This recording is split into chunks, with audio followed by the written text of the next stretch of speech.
Achei. Bom, bom dia a todas, todos, todes. Essa é a nossa segunda aula de filosofia geral, né? Das turmas C e noturno, né? Da Faculdade Nacional de Direito da UFRJ, né? A nossa primeira aula foi uma discussão sobre o que é a universidade. Começou com um debate mais geral, né? Sobre a relação entre conhecimento espontâneo, digamos assim, e conhecimento acadêmico, e terminou com algumas observações mais concretas sobre como a grade, né, curricular da Faculdade Nacional de Direito, para a qual vocês estão entrando, né, se organiza. Então, novamente, né, parabéns, né, espero que tenham sobrevivido à primeira semana do curso.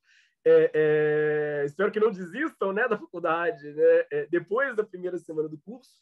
Eu confesso, né, e aí de uma forma muito pessoal, o meu primeiro semestre na faculdade de Direito foi o mais difícil, não pelas disciplinas propriamente, né, mas porque a decepção foi grande. Então, ao longo de todo o primeiro semestre, eu só pensava em desistir. Depois do primeiro semestre, eu confesso que ficou mais fácil, assim, ficou mais fluido. Eu não sei se já ouviram falar das fases do luto da Kubler-Ross, da enfermeira Kubler-Ross. Eu gosto de dizer que os 5 anos do direito são exatamente idênticos às fases do luto. Negação, raiva, barganha mágica, depressão e aceitação. Não vou explicar isso não, porque tomaria muito tempo, mas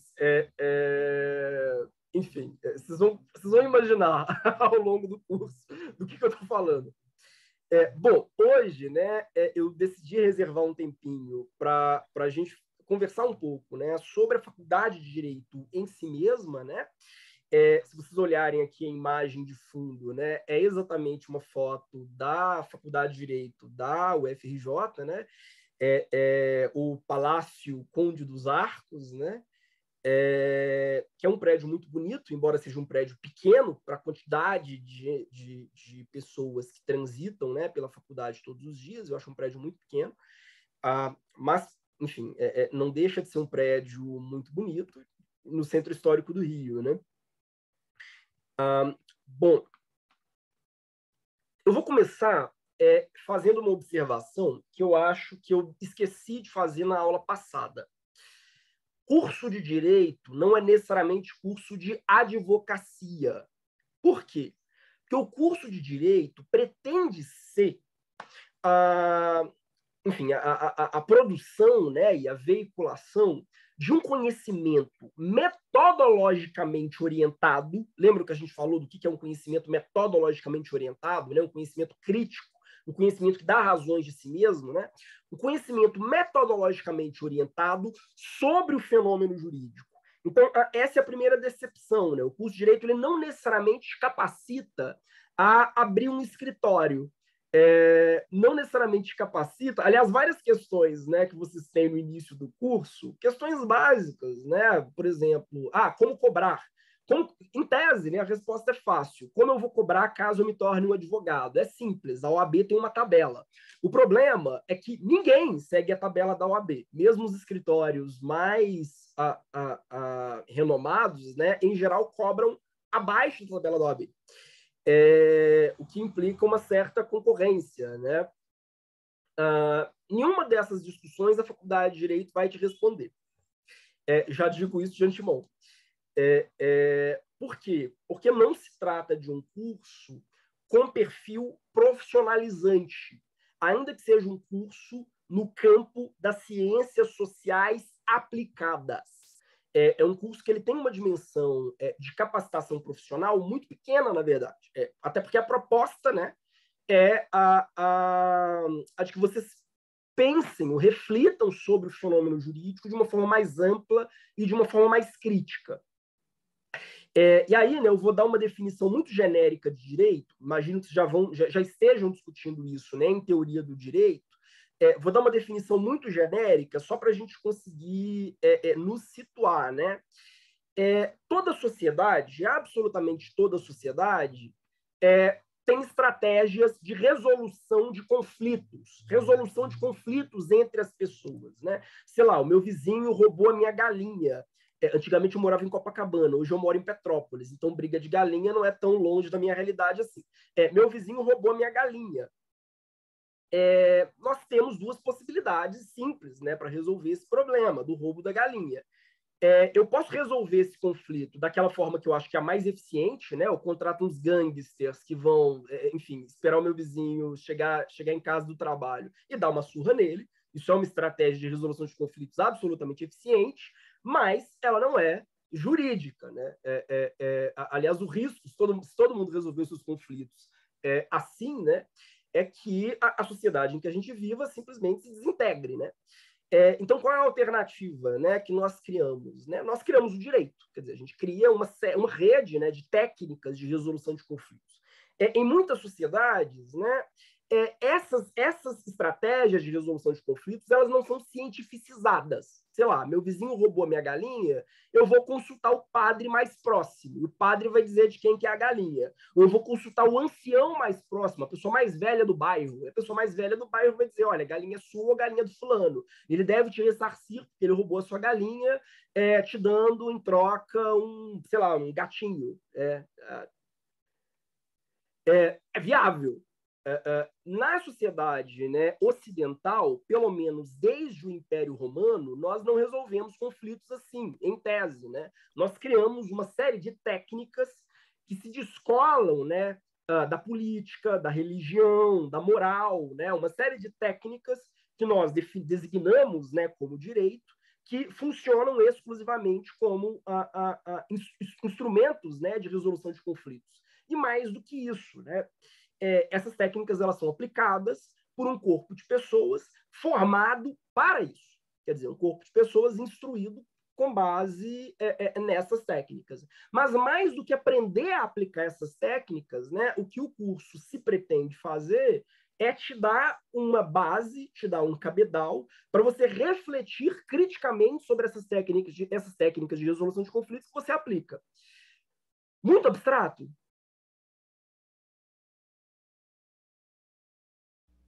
Tranquilo? Tranquilo. Mesmo? Vocês viram isso em história do direito, viram isso em sociologia jurídica, em teoria do direito, por isso que eu estou passando isso de uma forma muito en passant. É claro que até o início do século XX no Brasil, por exemplo, você poderia atuar como advogado e eventualmente até como juiz sem ter formação em direito. É a figura do rábula. Eram pessoas que, embora não tivessem passado por um curso de direito, dominavam essas técnicas de resolução de conflitos, dominavam essa linguagem do direito e tinham uma posição crítica sobre essa linguagem do direito. Hoje, né, talvez o rábula mais famoso, né, seja justamente o Luiz Gama, né? Um grande rábula, um grande ensaísta, um grande poeta, né, um grande abolicionista. E, enfim, recentemente saiu um filme, né, em homenagem a ele, que é o Doutor Gama, né? O Luiz Gama, ele não se formou em direito, né? Mas ele, assim como vários outros, né, no seu período, ele, embora não tenha passado por um curso de direito, ele detinha, né, um conhecimento crítico dessas técnicas de resolução de conflitos, né, que nós convencionamos chamar de direito na nossa sociedade.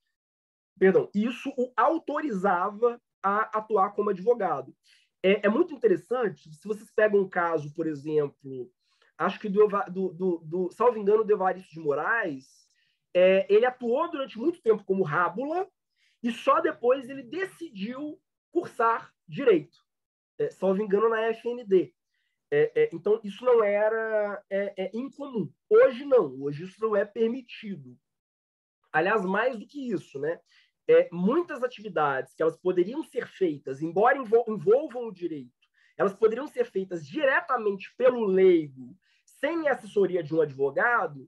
Hoje, né, graças à pressão da OAB, você precisa contratar um advogado. Então, muita coisa que você resolveria há 15 ou 20 anos atrás no cartório, né, sem a presença de um advogado, hoje você demanda, né, a participação de um advogado por uma questão de reserva de mercado. Aí, enfim, é outra coisa, né? Tranquilo até aqui? Muito abstrato? Aliás, vejam um filme do Luiz Gama, é muito bom. Mesmo? Dúvidas? Alexia levantou a mão. Alexia. Professor, só para falar que hoje mesmo me foi indicado esse filme, então acho que é confirmação para assistir mesmo. Que massa. Realmente deve ser bom. Falaram, vi um filme e lembrei de você. Que massa. Aí me indicaram. Não, é muito legal, até para entender como o direito se dava, né, no Brasil, enfim, no século XIX, né? Enfim, a todas as questões pessoais, né, da figura do Luiz Gama, que é uma figura singular, né? É inspiradora, digamos assim, né? Mas além disso há todo um painel, né, de como o direito brasileiro ele funcionava, né, naquele período. Dito isso, bom, as escolas de direito, tal como nós as conhecemos, elas surgem, né, no Ocidente no século XI. Salvo engano, a escola de direito mais velha, ainda em atividade, é a escola de Bolonha, que surge no século XI, a partir de um resgate do direito romano. E olha que engraçado, né? Bolonha é uma cidadezinha na Itália. Aqui é uma foto que eu tirei em Bolonha. Snob. É uma foto que eu tirei quando estava em Bolonha há milênios atrás, né? Bolonha é basicamente uma cidade universitária e criou-se uma escola na qual se ensinava basicamente direito romano, porque naquela época, e isso perdura até o século XIX, na verdade, né? Naquela época se acreditava que o direito que os romanos criaram, né, lá no século I e II depois de Cristo, né, sobretudo, era a melhor técnica possível de resolução de conflitos, independentemente de onde você estivesse. Então, mesmo o direito local, mesmo as normas locais criadas nesse ou naquele país, deveriam ser inspiradas no direito romano. E o estudante, né, de direito, ou seja, aquela pessoa que fica a cargo, né, de atuar na resolução de conflitos dentro daquela sociedade, né, o ideal é que ela tenha bagagem em direito romano, que ela estude, antes de mais nada, o direito romano, até mais do que o direito local, porque o direito romano é a referência suprema de como se resolver conflitos em qualquer cenário. Se vocês observam, até o século XIX, o Brasil aplicava o direito romano como fonte, que a gente chama de fonte subsidiária do direito. Ou seja, primeiro o legislador ele vai lá e abre, sei lá, o Código Penal. Se não está no Código Penal, ele consulta o direito romano, porque o direito romano ainda aqui era visto como uma referência. Tranquilo? Não é à toa que até o século XIX o direito romano não disse nada. Diga. Só uma curiosidade. Ainda aqui, você está falando de que tempo? Ainda no século XIX, o direito romano era ensinado no Brasil como fonte alternativa, digamos assim, para resolver conflitos. Ficou mais claro? Ficou, era só isso do período mesmo que eu não tinha conseguido pegar, mas agora eu anotei, tô tranquilo. Sim, até o século XIX, ele era utilizado como o que a gente chama de fonte subsidiária. É claro que no Brasil, colônia, né, não havia escolas de direito. Se vocês pegarem Machado de Assis, por exemplo, né, as pessoas queriam estudar, né, ou, enfim, estudar direito e iam para Coimbra, sobretudo, né, onde elas estudariam basicamente direito romano e um pouco de direito português, as ordenações filipinas, manuelinas e afoncinas, né, sobretudo, né. O Brasil é um país sui generis, né, na América Latina, porque nós tivemos, né, instituições de ensino superior muito tarde, né? As escolas de direito no Brasil elas começam a surgir no século XIX.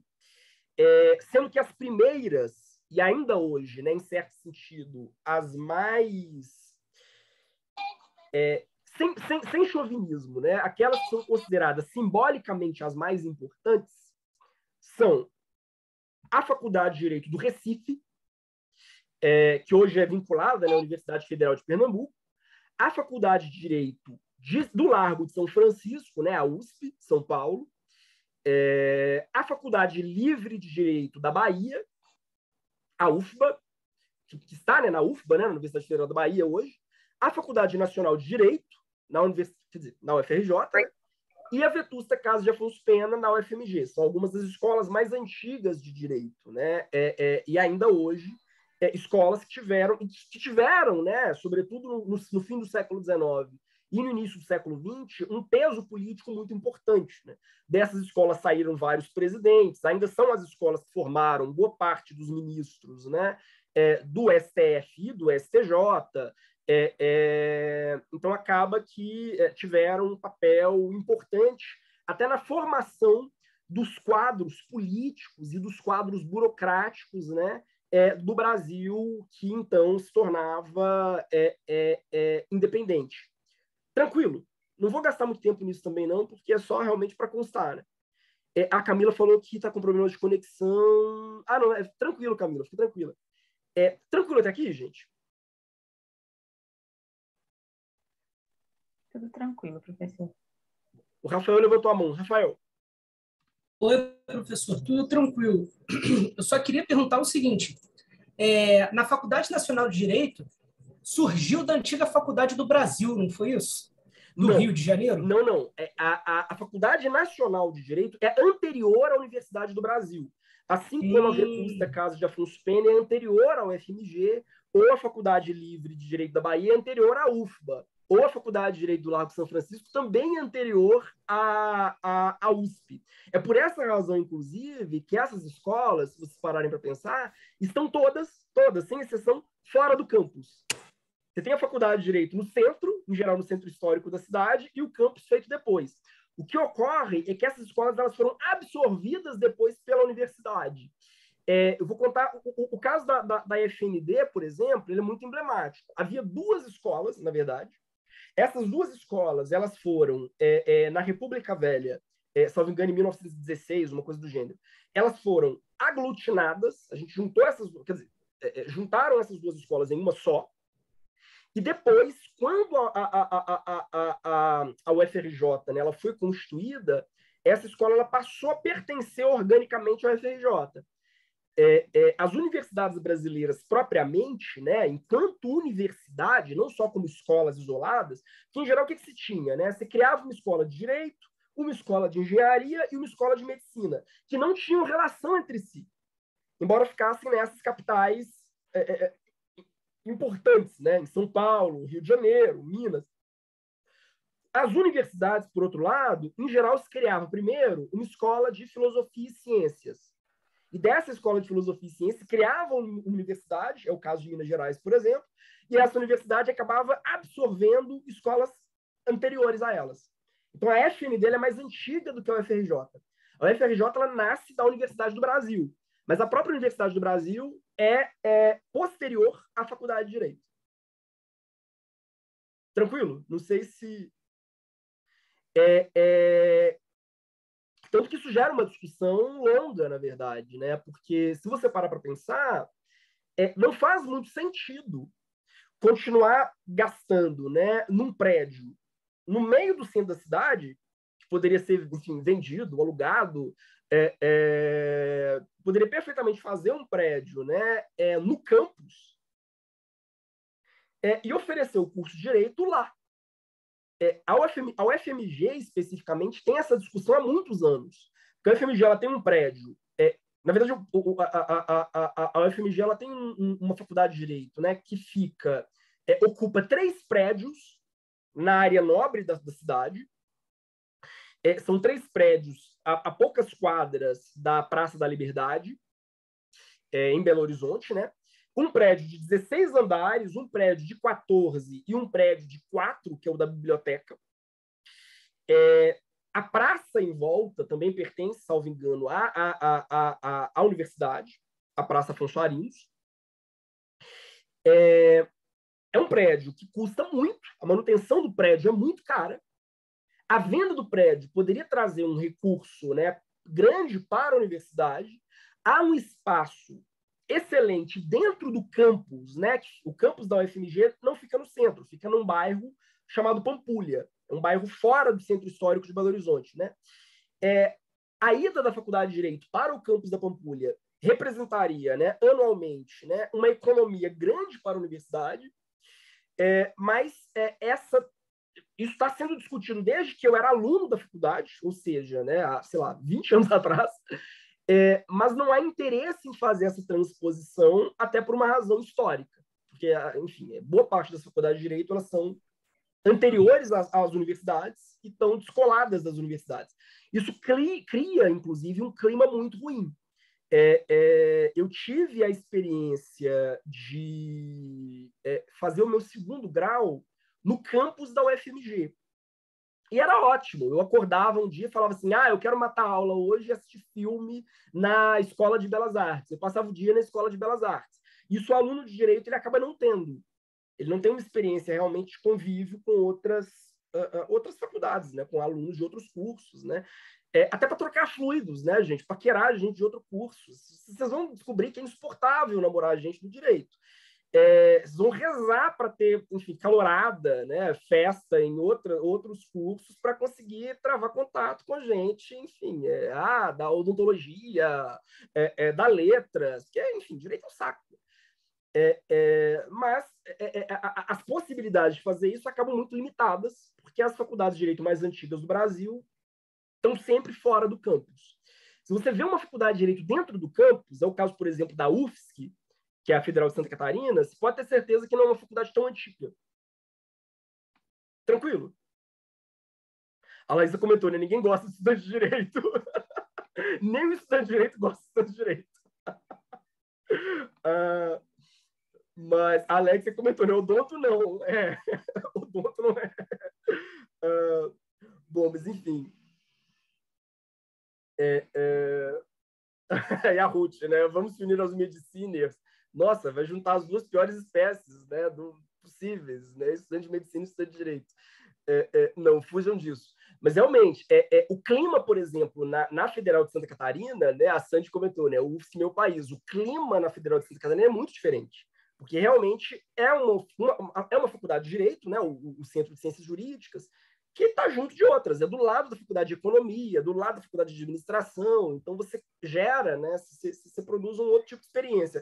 Até para os professores, né, os professores de direito em geral não convivem com outros professores de outros cursos. Eles convivem muito mais com ministros do Supremo, ou com desembargadores, ou com promotores, do que com outros professores. Isso faz um mal danado para o cérebro, vocês nem imaginam. Nada contra, gente, nada contra juízes, nada contra promotores, mas não ter a possibilidade de conviver com pesquisadores em outros campos é muito prejudicial para o direito. Mas, enfim, é assim que funciona há muito tempo, né? Nada contra, apenas tudo contra, exatamente. Essa a gente comentou, eu já passei pelo campus da UFSC. É legal caminhar e ver todas as áreas, a galera toda misturada. Sim, é uma experiência que, infelizmente, vocês não vão ter. Eu fiz o meu primeiro pós-doc na UFSC, né? Então eu passeava pelo campus todo dia, eu tenho uma saudade enorme. Enfim, é uma experiência muito boa. Tranquilo, gente. Posso passar? Há 2 livros, para quem tem interesse na história das faculdades de Direito, que eu gosto muito, e que, na verdade, salvaram a minha graduação. Como eu disse, né, eu passei o meu primeiro semestre inteiro pensando em desistir do curso de Direito. Até que eu li esses 2 livros que realmente assim, foram uma iluminação para mim. O primeiro é o do Sérgio Adorno, chamado Os Aprendizes do Poder, o Bacharelismo Liberal na Política Brasileira. É um livro que realmente... peraí, acho que tem deixa eu mutar aqui. Pronto. O livro do Sérgio Adorno, né, o Bacharelismo, Os Aprendizes do Poder, né, é um livro muito interessante para resgatar a história dessas escolas de direito, sobretudo dessas escolas mais antigas, né? O Largo de São Francisco, né? Na USP, a Faculdade de Direito do Recife, né? Ele faz um resgate histórico dessas escolas e vai mostrando o papel político que elas tiveram, até na formação dessas elites, né? Que é um papel que elas ainda ocupam, em certo sentido. E o livro do José Venâncio Filho, né, Das Arcadas ao Bacharelismo, ele também vai um pouco nessa direção. É um livro muito cuidadoso de resgate dessa memória das escolas de direito no Brasil. José Venâncio Filho, inclusive, foi professor na UFRJ e foi membro da Academia Brasileira de Letras, né? E esse é um livro realmente lindo, salvo engano, ele está esgotado. Mas, para todo mundo que tem interesse, né, em saber em que terreno que vocês estão pisando, são duas obras que eu recomendo demais. Assim. Todas as minhas angústias em relação ao curso de Direito foram respondidas por esses dois livros. Né? Até para entender que muitos problemas, né, que eu via no meu curso de Direito, como essa dificuldade dos meus professores lá atrás de conversar com professores de outras áreas, são problemas que vêm desde o século XIX. Então, assim, problemas que eu não conseguiria resolver de uma carteirada só. Então, são livros que acho altamente recomendáveis. Não sei se tem na nossa biblioteca. Mas o Sérgio Adorno seguramente deve ter. O do José Venâncio Filho, talvez não. Mas é um livro que, se vocês encontrarem em algum sebo ou na internet, né, para piratear, recomendo efusivamente, porque são muito bons. Tranquilo?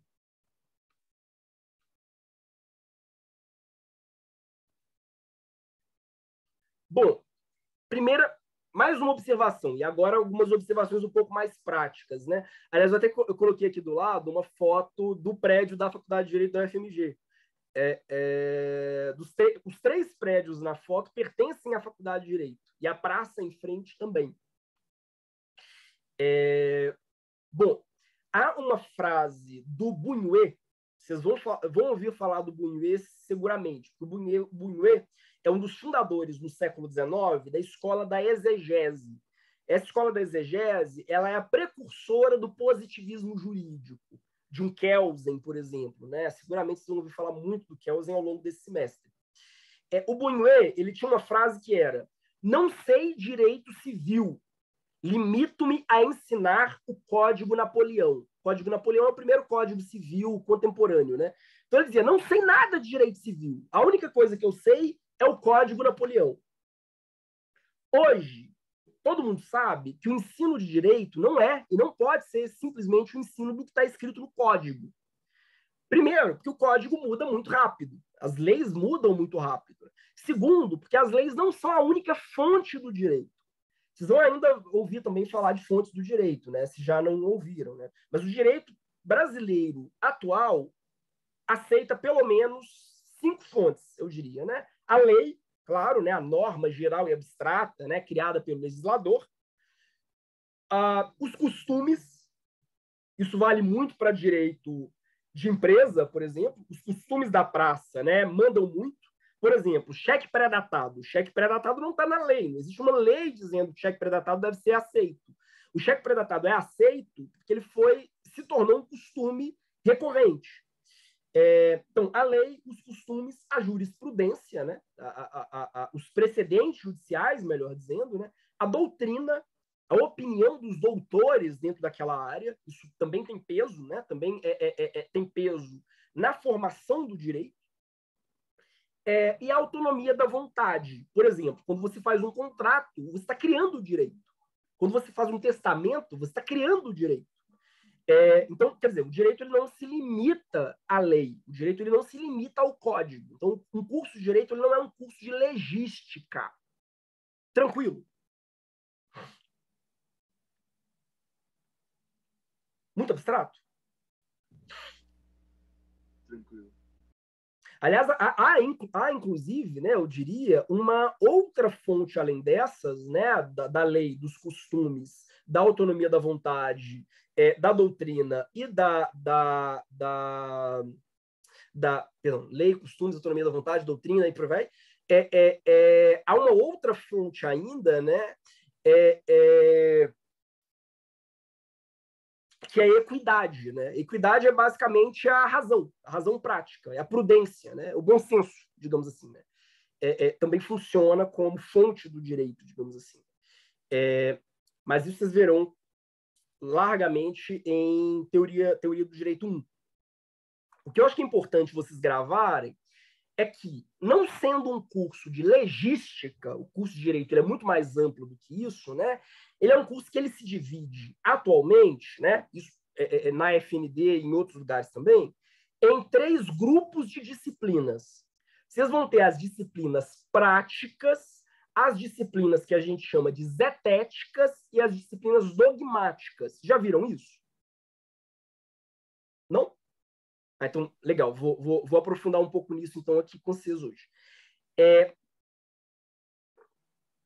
Diferentes cursos de direito vão ter mais ou menos disciplinas práticas, mais ou menos disciplinas zetéticas e mais ou menos disciplinas dogmáticas. O MEC dá algumas diretrizes do que os cursos podem ou não podem ter. Mas o MEC não estabelece uma grade curricular fechada. Então, por exemplo, se vocês observarem a grade curricular da FGV, é uma grade muito diferente da FND. A grade da FGV, por exemplo, salvo engano, não tem a disciplina de filosofia. Se vocês observarem a grade curricular da USP, não é uma grade similar à grade curricular da FND. A grade curricular da USP é uma grade que tem muito, por exemplo, direito bancário, que é uma coisa que vocês não verão na FND. Por outro lado, a FND tem direito do petróleo, até por uma razão óbvia, né? Pré-sal e por aí vai. Né? Então, existe a disciplina de direito de petróleo.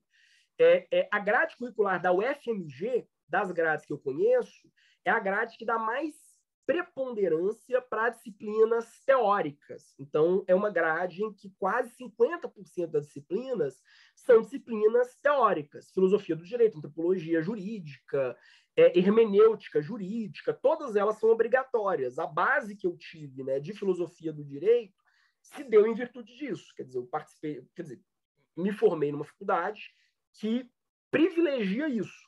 Algumas faculdades, é o caso da FND, dão uma ênfase muito grande para direito público. A gente vai falar disso. Outras faculdades, é o caso da UERJ, vão dar uma ênfase maior para direito privado. Então, há um mínimo, digamos assim, né, de similitude entre esses cursos, porque o MEC obriga, mas, ao mesmo tempo, as faculdades têm um certo grau de liberdade para adaptar os seus currículos, né, aos interesses de cada região. Tranquilo até aqui?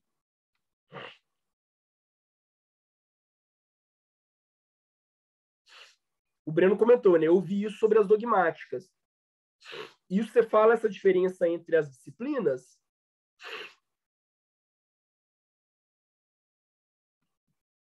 Se vocês... sim. Se vocês observarem, né, as grades elas são muito diferentes. Depois, quando vocês tiverem um fim de semana à toa, né, quando eu estava na graduação, eu me divertia fazendo isso. Eu baixava a grade, né, a grade curricular mesmo, né, as disciplinas que vocês terão ao longo dos próximos anos, né, a grade da faculdade onde eu me formei, né, e eu ficava comparando a grade de outros cursos, até para ver o que os meus concorrentes no mercado, digamos assim, estavam estudando, né. É uma coisa que sempre me interessou. O MEC, né, a última legislação, né, a última resolução do MEC sobre os cursos de direito, né, é de 2018, essa resolução número 5, né, 17 de dezembro de 2018. Também vale a pena dar uma lida quando vocês tiverem tempo livre, né? Até para ter um pouco de dimensionamento. A FND deve passar por uma reforma curricular em breve. A última reforma curricular da FND foi em 14, salvo engano, ela é anterior a essa resolução do MEC, mas a reforma que a grade, né, está passando, ela deve fazer só duas alterações importantes. A primeira é para incluir mediação e arbitragem como disciplina obrigatória, e a segunda é para cortar monografia 2, que hoje vocês têm monografia 1, 2 e 3. Isso teria monografia 1 e 2, na verdade. Vocês não teriam uma terceira monografia, digamos assim. Né? Tranquilo?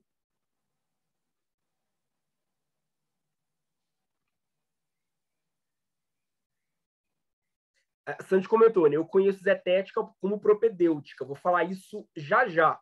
Mas primeiro, né? Essa foto aqui tem uns 15 anos atrás. Vejam, existia computador já na época. Eu, no meu segundo estágio, né, na Advocacia Geral do Estado de Minas Gerais. Eu fiquei até com medo, porque parece que eu estou no Orkut, mas isso não é o Orkut. Eu juro que é o site, era o layout na época do site do Tribunal de Justiça de Minas Gerais. Não é o Orkut. As disciplinas de prática são fundamentalmente estágio. Prática é estágio. Que vocês podem realizar fora ou dentro da faculdade. Se vocês realizam fora, vocês, em geral, realizam, né, fazendo algum tipo de atividade forense, seja sob supervisão, né, de advogados, promotores ou juízes. Né? É o mais comum. Meus estágios, por exemplo, meu primeiro estágio ele foi na Advocacia Geral da União. O segundo foi na Advocacia Geral do Estado de Minas. O terceiro foi numa vara da Fazenda Pública, eu trabalhei como juíza. O quarto foi num escritório. E o quinto eu voltei para a Advocacia Geral da União. E passei, assim, a pedido da juíza, passei alguns meses de novo com ela, prestando um favor. Mas, basicamente, o que a gente chama de disciplina de prática é estágio. Se vocês fazem, vocês podem fazer no NPJ, né, no caso, no Núcleo de Prática Jurídica da faculdade, ou vocês podem fazer em um escritório, ou no tribunal, enfim. E a faculdade ela estabelece uma série de critérios. Né? Você precisa entregar toda uma série de papelada. Né? Eu prestei o estágio do período tal ao período tal. Eu não vou entrar nisso aqui, porque, enfim, vocês vão ter alguns anos ainda, né, alguns semestres, para descobrir como é que essa bagaça funciona. Né? Mas, basicamente, é isso. O Breno comentou, né? Orkut, sim, admite. Prometo. Não, sério, juro, não é Orkut. É o TJ. É o TJ. Bom. O Ial comentou, né? Para mim era diferente, mas no fim das contas daria tudo igual. Não sabia que havia essa autonomia das universidades nas grades curriculares. Em relação ao tema anterior, né? Não, é uma autonomia realmente grande, assim, relativamente grande. Eu, particularmente, assim, adoraria meter o bedelho e alterar a grade curricular da nossa faculdade inteira. Ainda não deixam fazer isso, mas porque eu acho a nossa grade defasada, para dizer o mínimo. Bom, mas dito isso... e vejam, né, se vocês olharem no fundo da foto, tem um monte de processo de papel, né? Isso quase não existe mais. Né? Hoje, boa parte dos processos eles já são digitalizados. Né? Mas na minha época era tudo papel. Aliás, só para contar uma anedota, muita coisa vocês só vão aprender, de fato, nos estágios. Então, às vezes... claro, né? Até se tratando de Rio de Janeiro, que é uma cidade cara, a bolsa de estágio ajuda muito, né?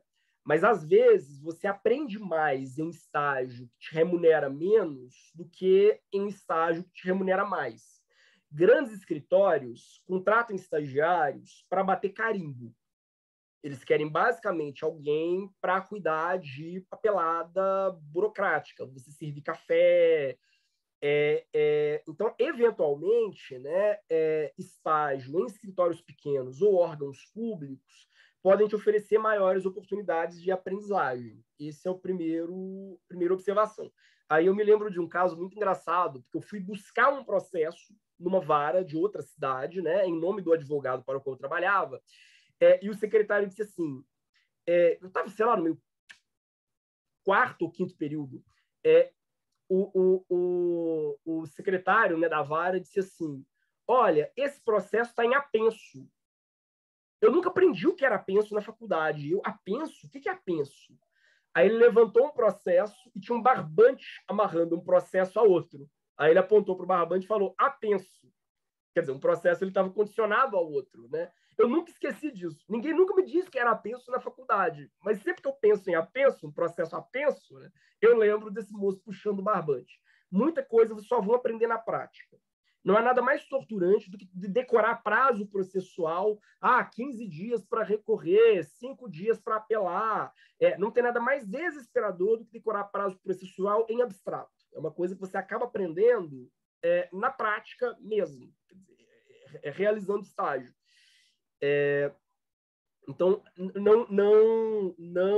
eu penso em apenso poético. Não fujam dessas oportunidades. Eventualmente, podem ser interessantes para aprender. Exatamente. Foi totalmente literal. Era um processo amarrado por um barbante a um outro processo. Ele puxou e mostrou o barbante. Tá aqui, ó. Um está preso ao outro por um barbante. Muita coisa eu aprendi fazendo estágio.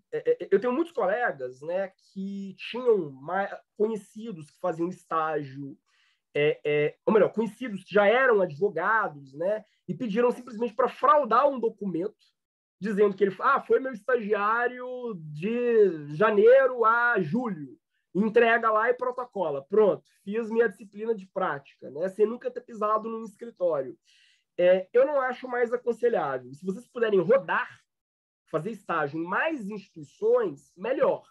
Você não precisa dar aviso prévio mesmo. No dia eu falava, doutor, descobri um outro estágio maravilhoso, estou indo embora hoje. Ia embora, trocava de estágio e tudo ótimo, eles se virassem. Né? Isso me ajudou muito. Mas, enfim, até porque, enfim, hoje eu não piso num fórum nem como réu. Eu fui chamado para ser jurado, fiz de tudo para conseguir escapar. Assim, se alguém aqui quiser me processar, saiba que eu serei réu revel, ou seja, eu não vou aparecer. Réu revel é uma maravilha, né? Porque nada que você alega ele vai contraditar.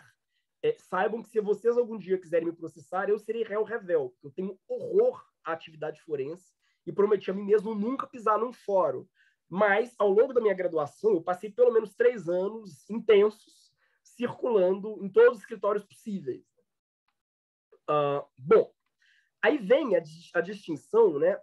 A Nina comentou, né? Professor, a partir de que período você acha ideal que a gente comece a estagiar? Olha, depende. Eu não como eu disse, né? Eu não acho prudente entrar em escritórios que vão te obrigar a servir café e pronto. Isso é muito comum, sobretudo se você está nos primeiros períodos. Então, isso eu não acho nada recomendável.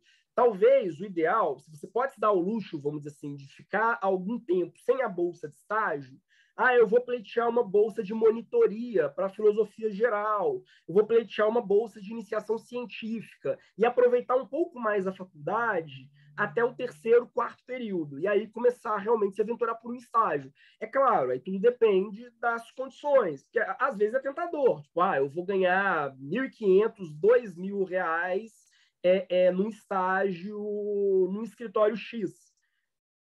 Vai fundo. Se você está precisando de grana, acho uma boa saída. Até para conhecer um pouco o ambiente do escritório, enfim, se situar. Ao mesmo tempo, estando um pouco com o pé atrás, porque aquilo não será necessariamente uma grande experiência de aprendizado. Tranquilo. Acho que a Ruth levantou a mão, Ruth. Professor, uma dúvida rápida. A atividade de forense que estava no outro slide é de fórum? Exatamente. Ah, tá. Ok. Tudo que envolve atividade no fórum. Nem todo estágio em direito, é uma ótima pergunta, nem todo estágio em direito envolve atividade forense. Por exemplo, eu posso trabalhar com um advogado que mexe com mediação e arbitragem. Ou eu posso trabalhar com um advogado que ele atua só fazendo parecer. Eu já atuei num escritório que a gente nunca pisava no fórum. Era só a realização de pareceres para políticos. Aliás, eu me lembro até de um parecer que eu fiz. Preciso contar esse caso. É bobagem, mas eu preciso contar. O prefeito decidiu, na véspera do dia de finados, reciclar todos os túmulos do cemitério da cidade. Era uma cidade pequena. Sabe o que significa reciclar? Ele vai pegar as ossadas de todos os túmulos, jogar numa vala comum, para poder revender os túmulos para novas famílias. O cemitério local estava lotado, então isso eles fazem em vários cemitérios com alguma regularidade. Ele tirou todas as ossadas, enfiou em saco preto, jogou tudo numa vala comum. Quando as famílias chegaram no dia de finados, se tinha várias tumbas abertas, parecia Walking Dead. Parecia realmente Walking Dead. As famílias filmaram, tiraram foto. Era um negócio de pesadelo mesmo. Imagina, você chega no cemitério e tá todas as tumbas abertas. A tumba dos seus tataravós tá vazia. Obviamente, a população processou a prefeitura. E o escritório ele foi convidado para fazer um parecer, obviamente, um parecer em prol da prefeitura. E quem escreveu esse parecer fui eu, o Reles estagiário. Então, quando, né, se Deus quiser, daqui a uns 70 anos eu for para o inferno, vocês vão saber qual foi o motivo. Por causa desse parecer, eu tenho absoluta certeza. Defendendo essa prefeitura bizarra. Mas, enfim, eu era estagiário, né? Mas, por outro lado, era muito legal, porque a gente tinha essa oportunidade de realmente a gente escrevia. Tudo bem, eu não assinava, a gente não assinava nada e recebia, assim, cada parecer. O dono do escritório, ele ganhava, vamos supor, na época, eu acho que por parecer, ele ganhava, acho que 4 ou 5 mil, e o estagiário que fazia o parecer, ele ganhava R$ 400 por mês. Então, há uma assimetria aqui, né? Mas tudo bem, né? A vida é assim. Sobre as disciplinas zetéticas e dogmáticas. Essa distinção entre zetética e dogmática é uma distinção que ela foi criada por um professor da USP, chamado Tércio Sampaio Ferraz Júnior. Ele tem um livro, né, de introdução ao estudo do direito, que é muito famoso. Não acho recomendável para vocês lerem no primeiro período, porque é um livro muito pesado. O cara ele vai fazer uma leitura semiótica do direito. Literalmente, ele é um grande especialista em semiótica e semiologia. E ele vai fazer uma leitura do direito a partir da semiótica, ou seja, é desesperador. Não recomendo que vocês leiam hoje. Embora chame Introdução ao Estudo do Direito, não é um livro introdutório. Há outras obras que me parecem mais didáticas, realmente mais palatáveis, mas nesse livro ele apresenta essa distinção entre disciplinas zetéticas e disciplinas dogmáticas. Zétesis, em grego, é pesquisa. O que ele chama de disciplinas zetéticas? As disciplinas zetéticas seriam aquelas disciplinas que... como é que eu vou dizer? São aquelas disciplinas baseadas em uma atividade propriamente de pesquisa e de investigação, tanto teórica quanto empírica sobre o direito. Então, por exemplo, sociologia do direito. Eu estou partindo, né, de toda a base teórica e toda a base de investigação metodológica, né, da sociologia para pensar esse objeto que é o direito. Filosofia do direito é a mesma coisa, história do direito, antropologia jurídica, né? Todas elas são disciplinas que, a partir de um campo de pesquisa, né, pensam o direito de uma forma distanciada. Toda uma descrição bem porca, né, da conceituação do Tércio, mas é só para vocês se situarem. Dogmática jurídica, por outro lado, que é dogma, né? Dogma é aquilo que está postulado e é inquestionável, né? Aquilo que não está sujeito a nova análise. Por que eles chamam de disciplinas dogmáticas? São aquelas disciplinas que, ainda que elas se aprofundem, que tenham um debate, que tenham uma discussão, elas têm um fundamento que é inquestionável, que é o direito positivo. Ela não vai além disso. Vou dar um exemplo bobo. Você pergunta para um professor de direito constitucional, melhor, você pergunta para um professor de direito civil, poligamia é justo? O professor de direito civil, ele vai, claro, né, tentar argumentar, vai dar toda uma fundamentação, mas a argumentação dele esbarra em uma coisa, na lei e na jurisprudência. Vocês percebem? Não? Aí, por outro lado, vou dar um contra-exemplo. Se pergunta para um professor de filosofia do direito, poligamia é justo? Ele vai te responder, olha, a lei e a jurisprudência dizem isso, mas para além delas, a gente pode analisar diferentes culturas nos quais a poligamia é aceita, outras culturas nos quais a poligamia não é aceita. A lei, a jurisprudência, a doutrina, elas não são necessariamente, né, o ponto de chegada da reflexão nas disciplinas estéticas, mas sempre será o ponto de chegada na reflexão das disciplinas dogmáticas. Nesse caso, por exemplo, né, diferentemente do que vocês podem imaginar, já há decisões dos tribunais superiores entendendo que o poliamor deve ter cobertura jurídica. Então, se já vai haver, apesar de, inclusive, né, a nossa legislação criminalizar a bigamia, né, uma pessoa pode ser presa por bigamia, apesar disso, já há jurisprudência entendendo que, em respeito às novas configurações familiares, né, eu posso resguardar os direitos das pessoas envolvidas caso eu tenha, enfim, um relacionamento poliafetivo, por exemplo, poliamoroso e por aí vai. Há, inclusive, a possibilidade de reparto de pensão. Tranquilo? Professora, eu não peguei muito bem a diferença de um para o outro. Porque a disciplina dogmática, ela vai tratar o direito positivo, os costumes, a legislação, a jurisprudência, como um dogma. Então, o direito positivo, eu vou questionar tudo, até chegar ao direito positivo. O direito positivo em si não é questionável. O direito positivo é o ponto de chegada da minha explicação. Percebe? Sei lá, você vai me seria perguntar o direito assim, positivo? as leis, sentença, o direito tal como ele é efetivamente aceito e positivado, postulado no direito brasileiro, no ordenamento jurídico brasileiro. As disciplinas teóricas, digamos assim, né, as etéticas e por aí vai, não. Por exemplo, antropologia jurídica. Se você pergunta para um antropólogo do direito, né, se poliamor é juridicamente interessante ou não, ele pode, evidentemente, né, te dizer o que está escrito na lei brasileira sobre isso. Mas ele não vai se ater a isso. Melhorou? Não? Sim? Sim, não, sim, deu para entender agora. Obrigada.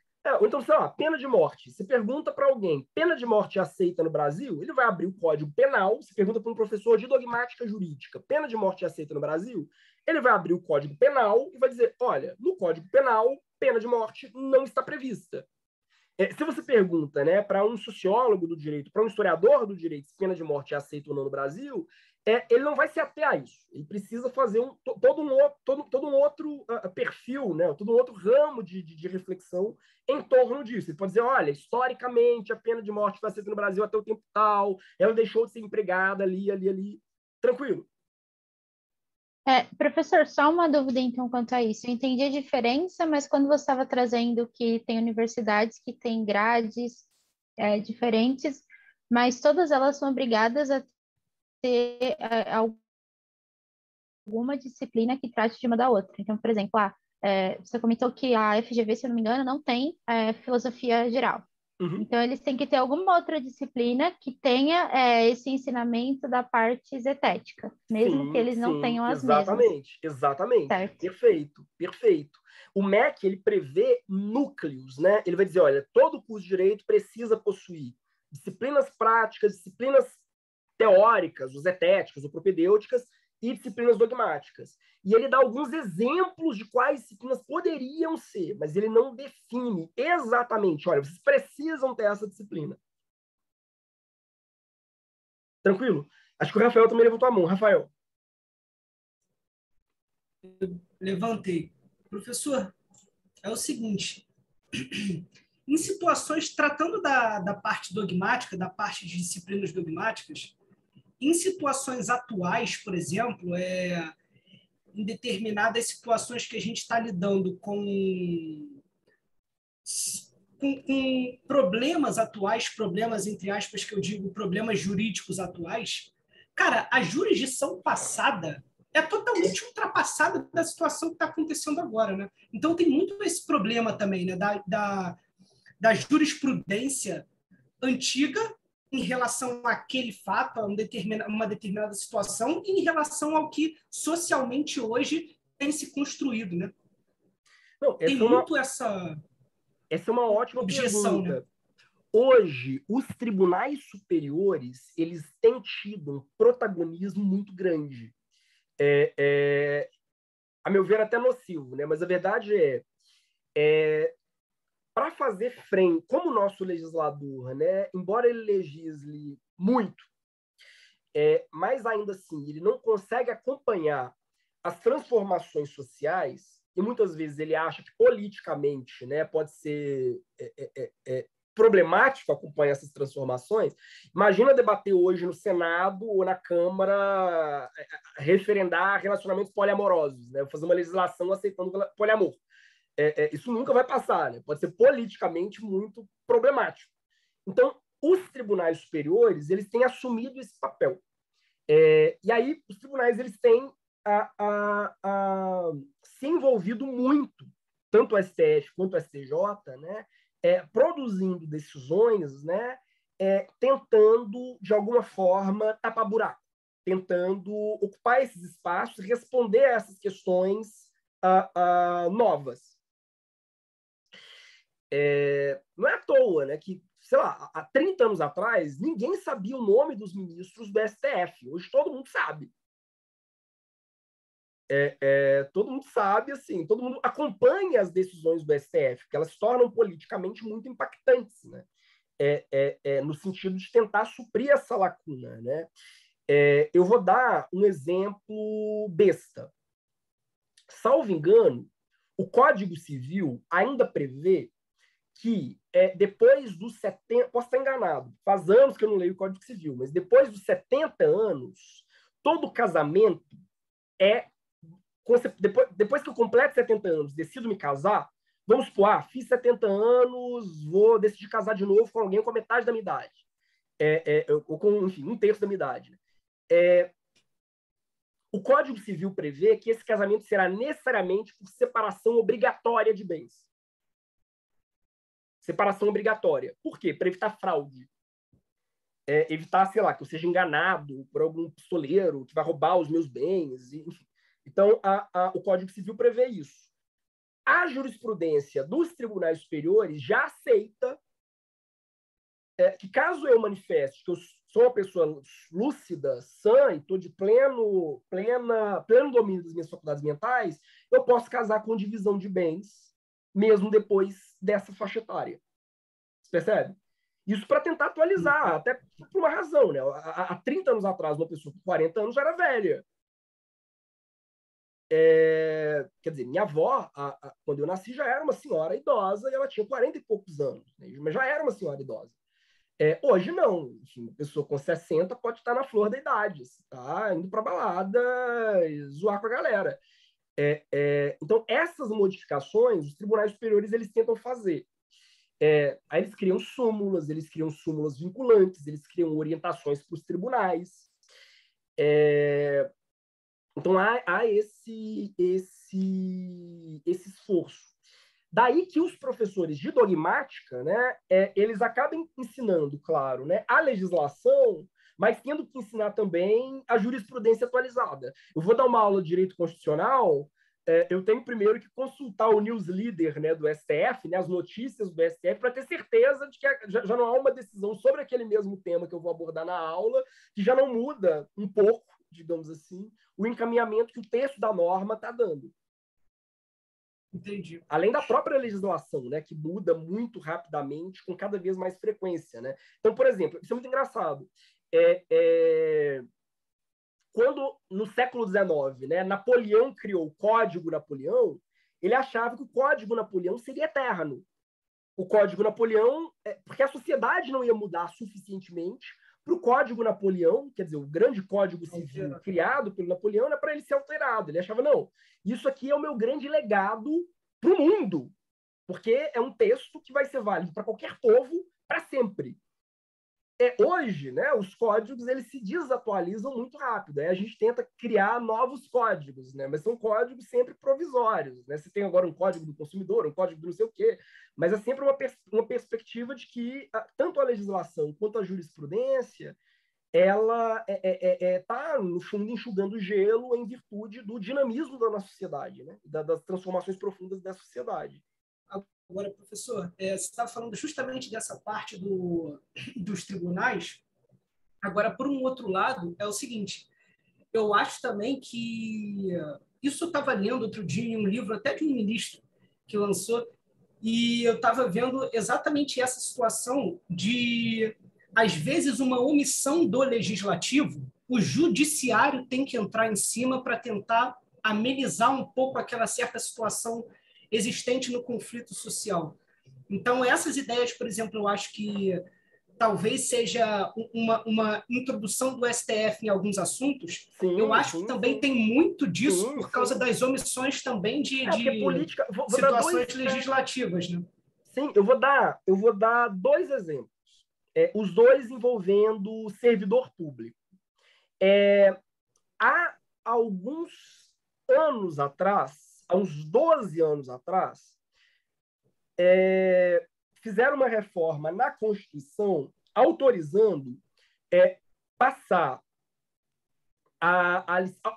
autorizando que as empresas empresa, prefeitura, estados, né, ampliassem a licença maternidade de 4 meses para 6.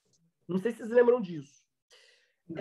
O problema isso ficava a cargo das empresas, dos estados e das prefeituras. Então, pensa no caso da servidora pública. Né? A legislação diz que a servidora pública tem 4 meses de licença maternidade.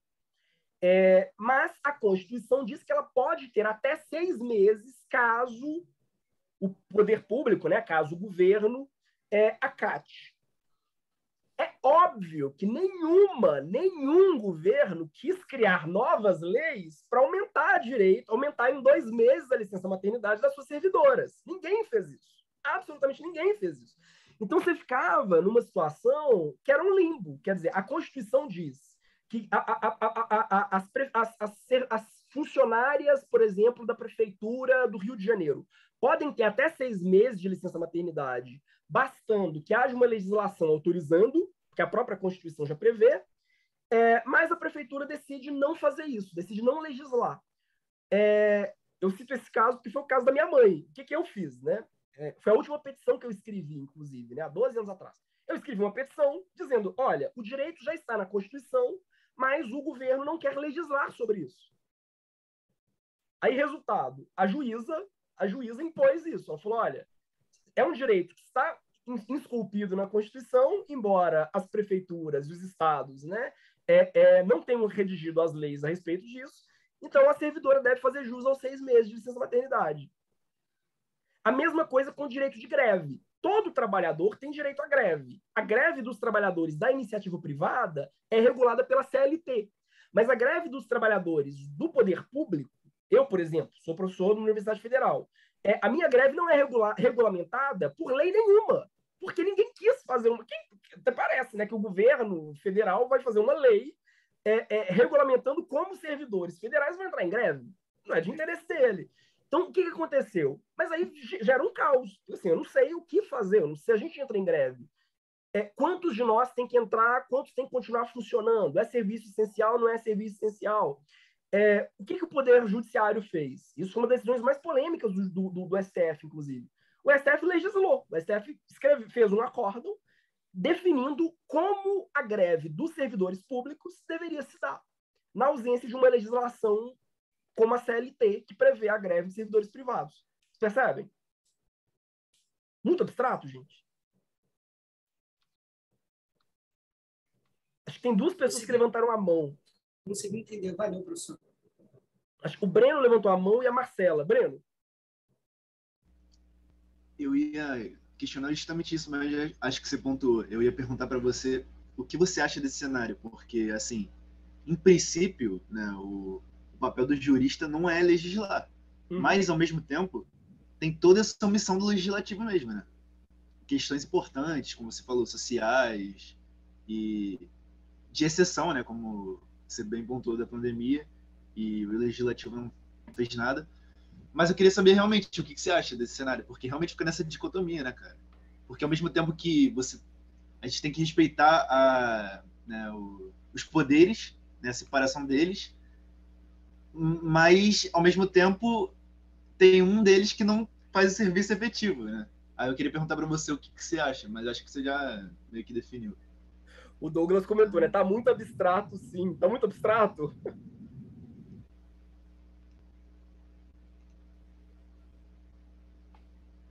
Douglas, ó. Bom, o que ficou faltando, assim? Onde você estancou? Mas só, enquanto isso, vou respondendo a pergunta do Breno. Olha, eu entendo o seguinte, né? Nós caímos, todos nós, assim, a população brasileira, ela caiu numa armadilha. Porque muitas vezes nós achamos melhor judicializar determinados temas para que eles fossem resolvidos pelos tribunais superiores, ao invés de debater esses temas politicamente e construir maiorias, né, para votar esses temas por meio de representantes eleitos e por aí vai. Por que isso é uma armadilha? Porque a gente acabou dando um protagonismo muito grande para o Poder Judiciário. E a gente acabou fabricando, né, juízes, né, que extrapolam em muito as suas competências constitucionais. Então, isso cria uma série de problemas, né? Isso cria, por exemplo, um cenário de insegurança muito grande. Eu já conheço prefeitos que não decidem nada nas suas respectivas cidades sem consultar o promotor e o juiz local, porque eles morrem de medo de ter qualquer coisa embargada judicialmente, né? Qualquer decisão que eles tomem embargada judicialmente, e o governo simplesmente não conseguir caminhar. Então, a gente depositou uma esperança muito grande, né, de que o Poder Judiciário ele seria o motor, né, das grandes transformações sociais brasileiras, sem levar em consideração que o Poder Judiciário não é eleito, não são representantes eleitos, são velhos brancos de classe média alta, com uma perspectiva muito enviesada do que é a política brasileira, né? E que a gente acabou lançando, né, nos braços dessas pessoas, né, o papel de definir os rumos dos principais temas da política brasileira, né? Então a gente acaba produzindo gente como Sérgio Moro. Há 40 anos atrás seria inconcebível que um juiz monocrático, veja, não é nem um desembargador, é um reles juiz monocrático, de Curitiba, literalmente travar um governo inteiro, porque ele manda prender o ministro X, prender a ministra B, grampear o presidente. Isso cria um contexto de insegurança jurídica que, a longo prazo, é terrível. É terrível. Já seria inaceitável se um ministro do STF né, ou ministros das cortes superiores, né, se arvorassem nessa prerrogativa. Se a gente tem juiz ordinário fazendo a mesma coisa, na pandemia eu acho que é um grande exemplo. O prefeito, com base numa comissão X de técnicos, decide que os bares parem de funcionar durante a pandemia. Aí vem um juiz, dá uma canetada dizendo que não, os bares devem voltar a funcionar. Aí vem um outro juiz, dá uma outra canetada dizendo que não, os bares devem fechar.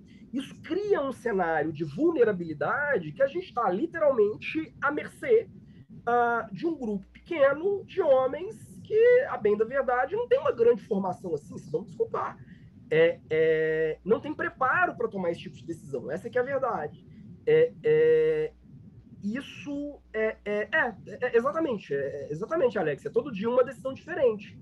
Você cria realmente um contexto de instabilidade política feito por aquela instituição, que é o Poder Judiciário, que sempre teve como a sua principal missão, digamos assim, justamente preservar a estabilidade das instituições.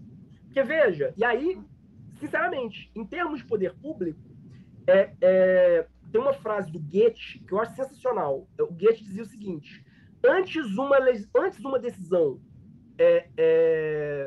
como é que é? Não, ele dizia o seguinte: era antes a desordem do que a injustiça. Ou melhor, antes a injustiça do que a desordem. Quer dizer, a desordem, né? Como é que eu vou dizer, né? Essa impossibilidade de criar uma expectativa a longo prazo. Porque a qualquer momento, né, um juiz ele pode intervir para além da sua esfera de competência, né, em um tema que deveria ser um tema político. Enfim, ele cria um cenário terrível para qualquer cidadão. A gente se sente realmente em um contexto de insegurança muito grande. A Isabelle comentou, né? Professor, não entendi em que sentido eles não têm preparo. Não, por duas razões. Primeiro, porque eles não são eleitos para isso. Quer dizer, um juiz é simplesmente um indivíduo que passou num concurso por domínio de um conjunto de normas. Ele não tem respaldo, né, primeiramente, para tomar decisões políticas enfim, sobre os rumos, né, ou sobre a estrutura fundamental da sociedade na qual ele vive. Não é o papel, vamos dizer assim, institucional dele, né? Isso, prefiro uma injustiça a uma desordem. Em relação ao concurso ser difícil, há controvérsias, porque, na verdade, hoje, o que o concurso do judiciário seleciona, né? O concurso judiciário seleciona a sua capacidade de decorar as últimas orientações dos tribunais superiores. É basicamente isso que te perguntam. O que não é necessariamente um problema.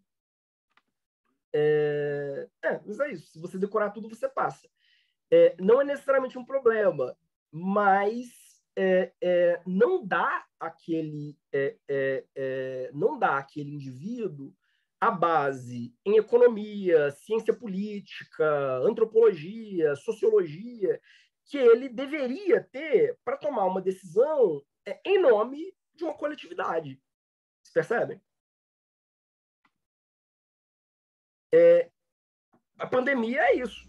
Vários juízes se arvorando no papel de imunologistas para decidir se a cidade fica aberta ou ela fecha. Então, a gente cria realmente um contexto que é muito complexo, para dizer o mínimo. A Marcela também levantou a mão. Marcela. Oi, professor. Então, em algum momento, mudando de assunto, você falou sobre súmulas. E aí eu já ouvi falar sobre súmulas vinculantes e não vinculantes. Se o professor puder explorar mais sobre o assunto, porque eu nunca soube definir muito bem o que seria uma súmula e súmulas não vinculantes, eu achava que era mais no sentido, sei lá, de algo ser obrigatório, sabe? Vamos lá. Não existe hierarquia entre juízes. Então, por exemplo, se um juiz monocrático, um Sérgio Moro da vida, decide votar contra o tribunal, contra as decisões reiteradas, né, contra o entendimento do tribunal, ele pode.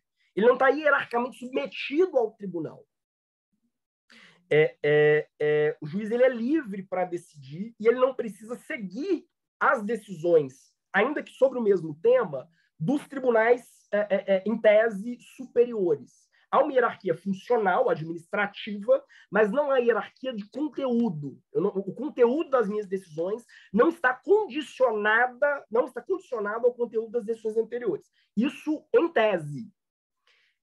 Os tribunais, ao ver, né, os tribunais superiores, né, o STF, por exemplo, né, ao ver que muitos casos estavam sendo decididos de formas diferentes por juízes diferentes, que, enfim, cabeça de juiz é igual bunda de bebê, você nunca sabe o que vai sair de lá, né?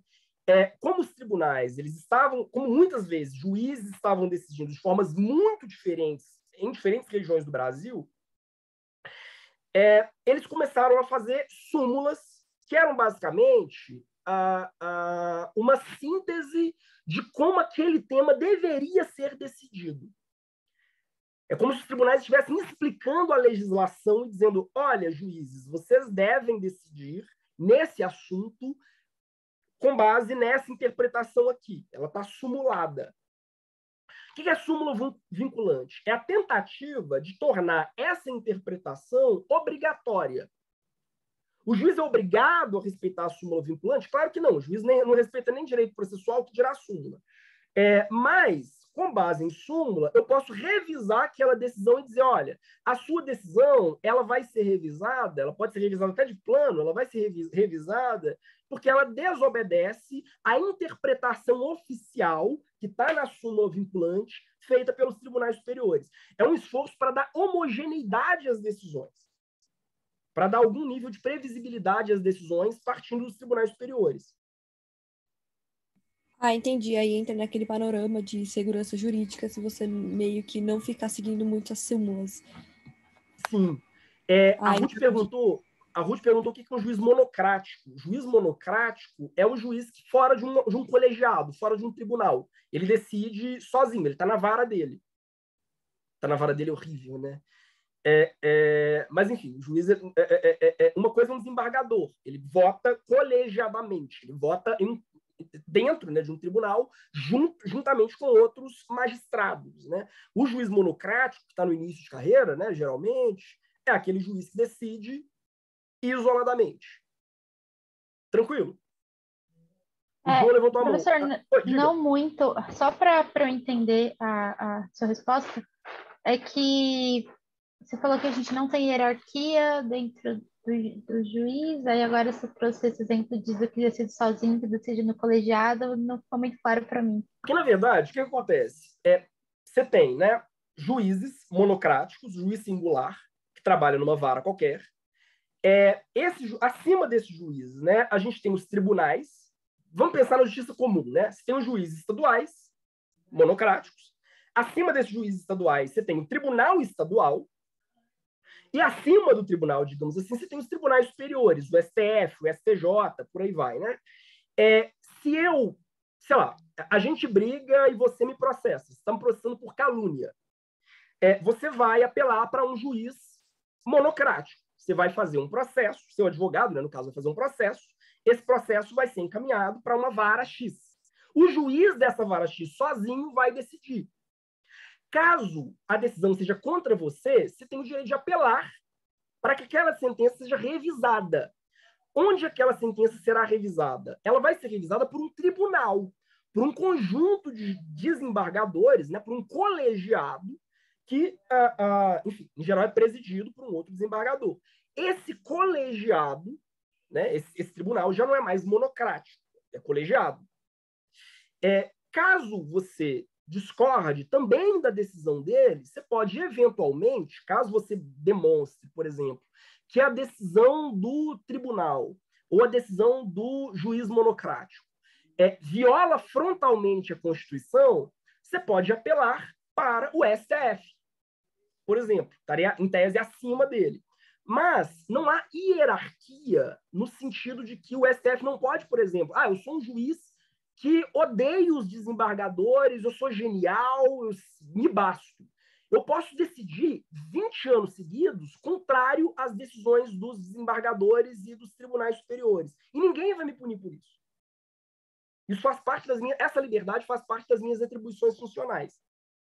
Por isso que não há hierarquia nesse sentido. Eu não posso ser punido por uma decisão, ainda que seja uma decisão frontalmente contrária à daqueles tribunais em tese superiores. Até porque há sempre a possibilidade que eu convença esses tribunais que a minha posição está certa e a deles está errada.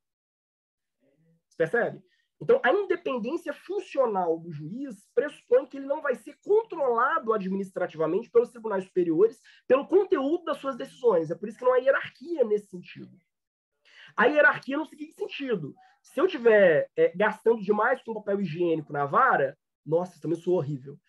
Se eu estiver gastando demais com papel higiênico, o presidente do tribunal pode me dar um pito. Ele vai dizer, olha, você é, enquanto juiz, um funcionário público que está gastando de forma irregular dinheiro público, dinheiro do tribunal.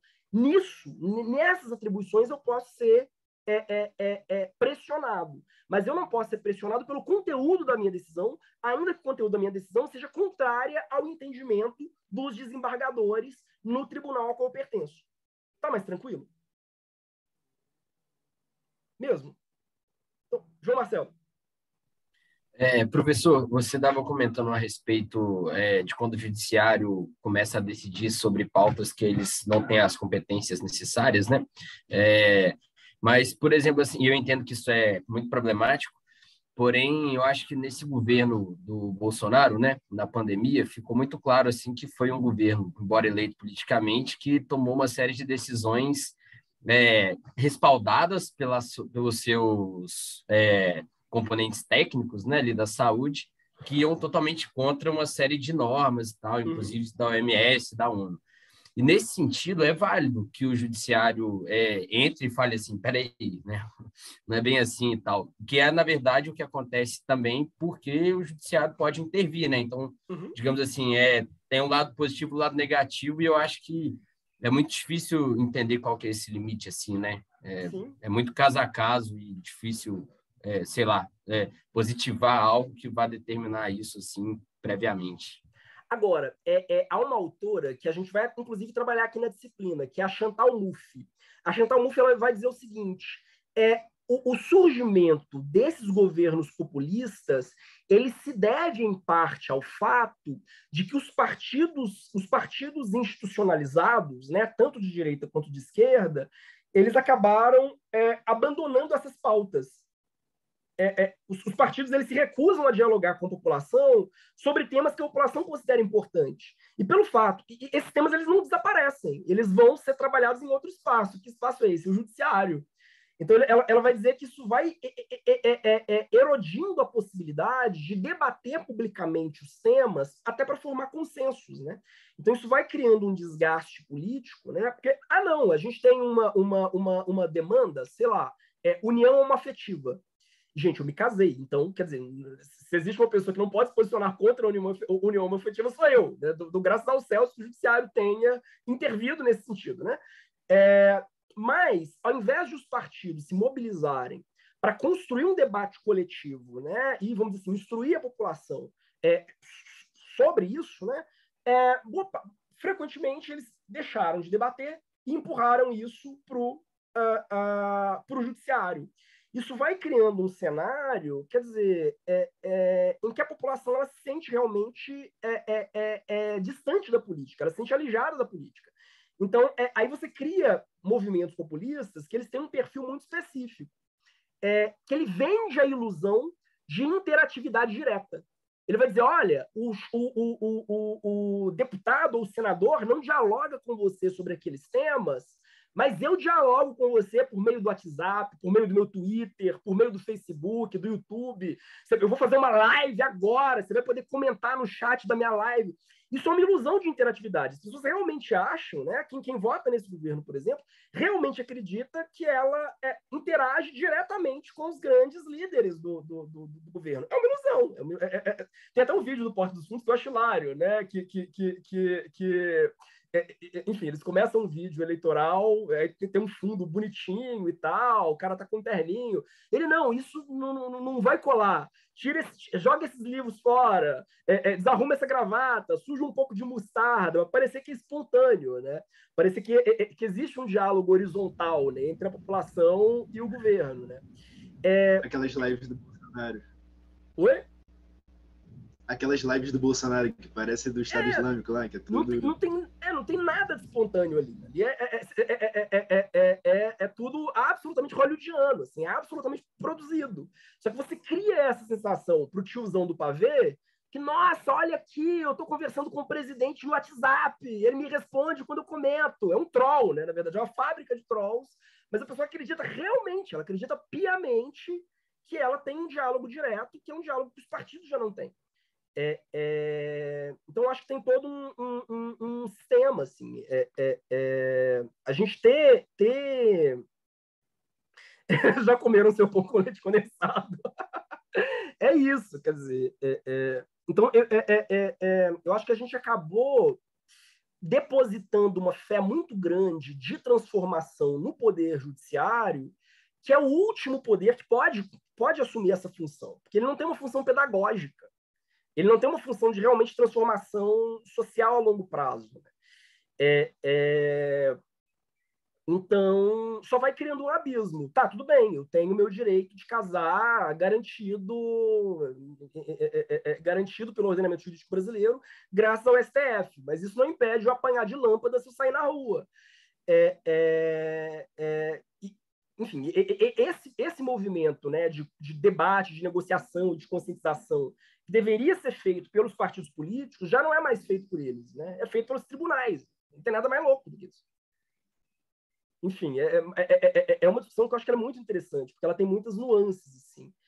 Até porque uma decisão judicial, ela é impositiva, né? Então, assim, todo mundo aceita aquilo ali porque a lei está mandando e tal. E o debate político, embora leve mais tempo também, né? Mas existe essa perspectiva de conscientização, portanto, de mudança, né? Assim, de paradigmas. Exatamente. Veja, se a gente pega a legislação brasileira hoje, é altamente progressista. É o direito brasileiro, de forma geral, altamente progressista, em certo sentido, graças também, né, a esse protagonismo do judiciário. A gente teve, por algum tempo, né, um judiciário esclarecido. Só que é um judiciário que, enfim, você tem um abismo, né, entre o que está no direito e o que as pessoas vivem no seu dia a dia. Né? Aí, quer dizer, acaba criando uma sensação realmente de falta de debate, de descontentamento. Né? Mas, enfim, a gente vai voltar a isso, mas é uma discussão que eu acho que é muito interessante, porque ela tem várias camadas. Tranquilo, gente?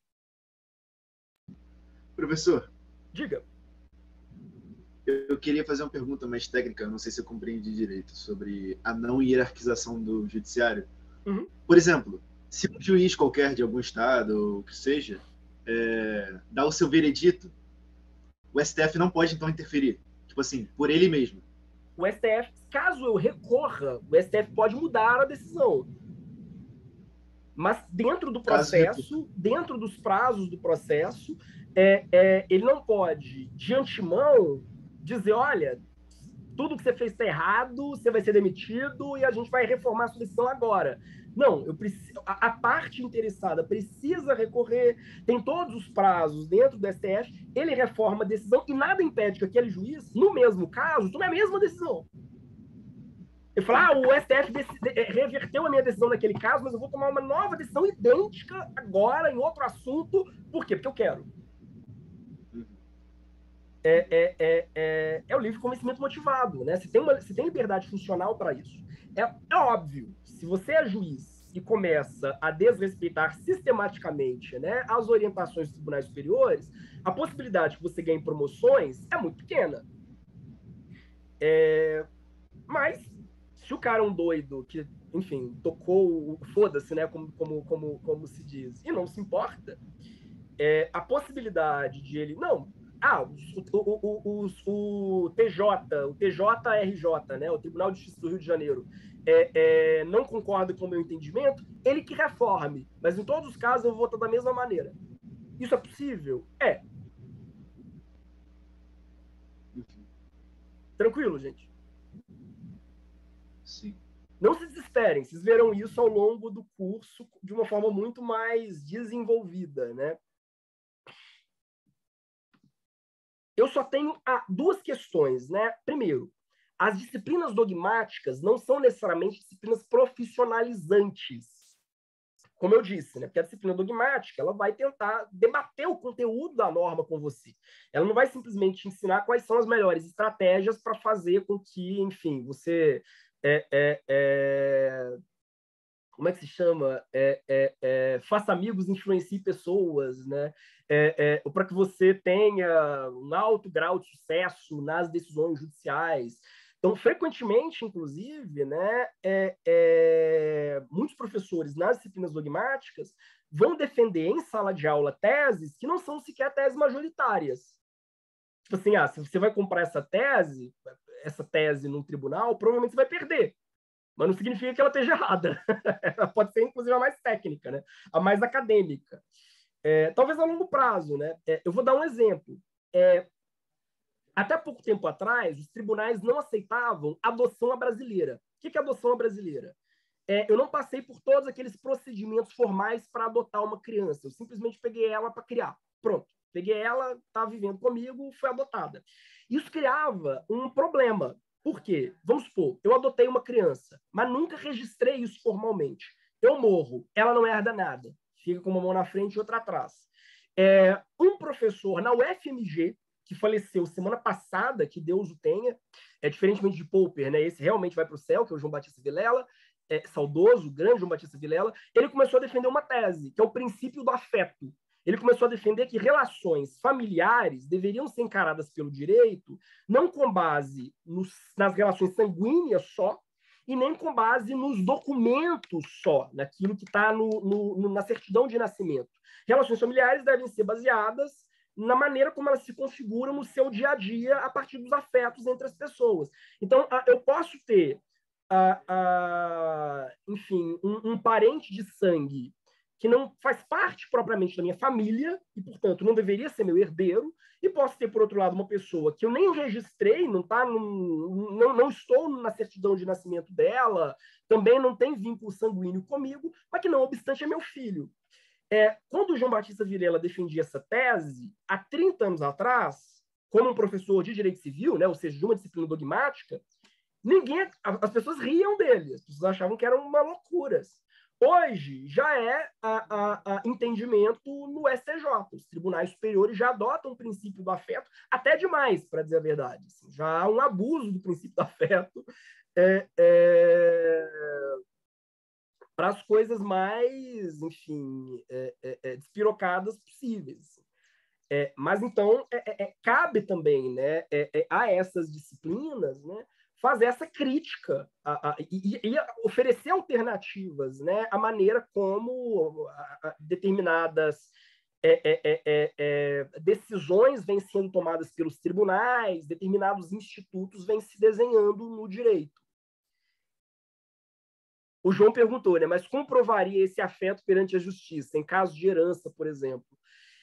Olha, em geral, se apresenta documentos que demonstrem convívio.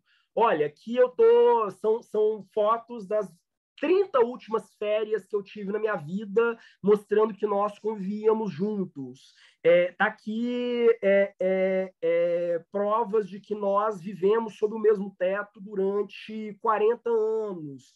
Prova de que trouxe testemunhas dizendo que em todos os espaços possíveis ele me chamava de filho e eu o chamava de pai. Então se traz todo um arcabouço testemunhal, né? Porque o documento, né,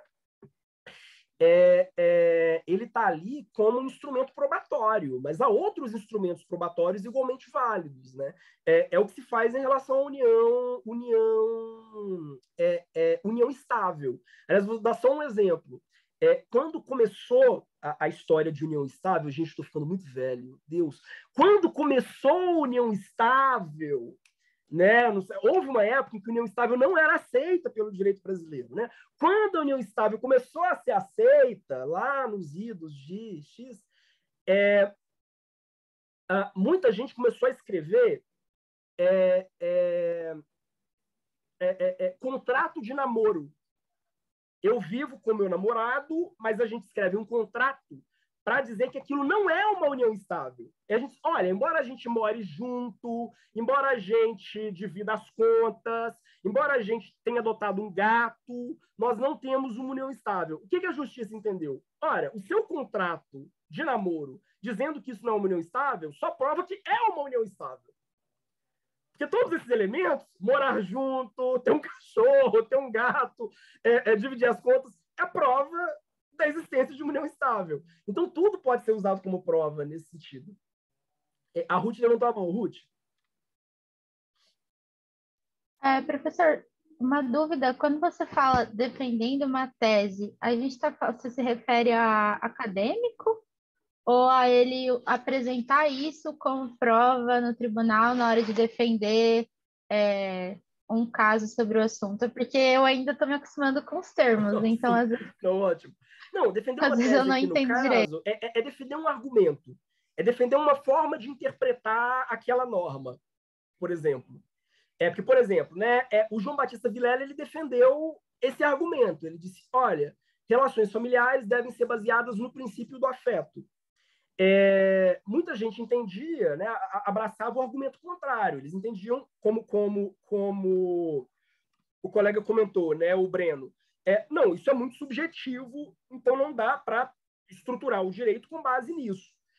Mas o Vilela insistiu e isso acabou colando, digamos assim. Isso acabou se tornando um argumento, né, ou uma tese majoritariamente aceita, a partir de coisas que ele ensinava na graduação há, enfim, 30 anos atrás na Faculdade de Direito da UFMG.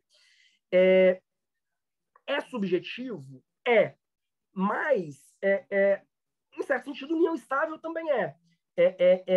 O que ele quer utilizar, né, o que ele quer argumentar com a ideia de princípio do afeto é só isso, é que a gente precisa observar empiricamente, a gente precisa observar como, na prática, aquelas relações familiares elas se desenvolvem.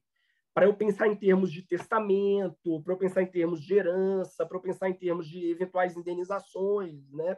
É claro que isso traz algumas discussões que elas são complexas. Por exemplo, hoje os tribunais eles já aceitam a ideia de danos morais por abandono afetivo. Isso é a cara do Vilela, vamos dizer assim, é a cara do debate sobre o princípio do afeto. Eu posso, então, processar o meu pai porque, eventualmente, né, ainda que ele tenha, depois do divórcio dos meus pais, enfim, ainda que ele tenha arcado com pensão alimentícia e por aí vai, mas ele não ia às minhas reuniões de escola, ele não me visitava, não passávamos as férias juntos. Isso pode gerar ensejo para um processo por danos morais. Hoje já há farta jurisprudência dos tribunais superiores acatando isso, com base no princípio do afeto. Então, é claro que isso traz algumas questões, no mínimo, complexas, assim, né? Mas o interesse do Vilela era, na verdade, aumentar a objetividade, no sentido de tornar o direito mais próximo de como essas relações familiares se desenvolvem na vida concreta. A Isabela levantou a mão. Isabela. Oi, professor. Sobre essa questão que você estava falando da união estável, eu só descobri isso porque a sociedade em geral, assim, a gente não sabe sobre essas questões. E aí a gente só descobre quando acontece. Aconteceu com um familiar meu, ele morava junto com a namorada e tinha um gato. E eles viviam dizendo que não eram casados, né? E aí, um belo dia, ele achou que era só pegar as malas e ir embora. E aí ele recebeu a surpresa de que ele estava em uma união estável e tudo que ele conquistou após o relacionamento com a moça, de 3 anos e pouco, ele deveria dividir. E aí ele percebeu que o Estado casou ele sem ele achar que estava casado. E isso foi um tanto quanto curioso, né? Assim, e agora que você estava comentando, eu lembrei desse fato que muitas vezes as pessoas fazem as coisas e não sabem a consequência jurídica que isso vai ter, né? Uhum. Então, é isso. Gente, não vão morar com o namorado ou a namorada, a não ser que vocês estejam muito seguros disso. Mas muito, muito seguros disso. Isabela levantou a mão. Isabela. Não, Isabela já respondi, né? Houve algumas perguntas que eu acho que eu esqueci de responder. A primeira, alguém perguntou o que é semiótica. Semiótica é estudo dos signos, dos símbolos. Não signo do horóscopo, estudo de símbolos. Linguagem, letras, é um estudo de diferentes formas de linguagem, para deixar isso de forma mais abstrata, né? E alguém perguntou se é uma espécie de common law o que a gente tem vivido. Há uma aproximação cada vez maior entre o direito brasileiro, que é um direito de civil law, e algumas estratégias do common law. Só que com um problema, porque nos países de common law,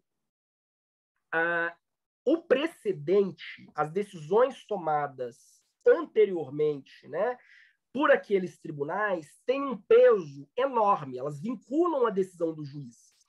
No Brasil, nem o juiz ele pode decidir uma coisa hoje de manhã e outra à noite. Nem as decisões que ele mesmo tomou vinculam a posição dele. Você percebe? Então, por exemplo, num país de common law, você vê isso muito nos filmes, né? Se o juiz ele quer mudar o entendimento que ele mesmo tem, o que o tribunal a qual ele pertence tem, sobre um determinado tema, né? Se ele quer mudar o entendimento, a percepção sobre aquele tema, ele precisa fazer toda uma construção argumentativa para mostrar que aqueles precedentes, aquelas decisões anteriormente tomadas sobre o mesmo tema, elas já não são mais aplicáveis, elas não se sustentam mais, porque a sociedade mudou e por aí vai, né?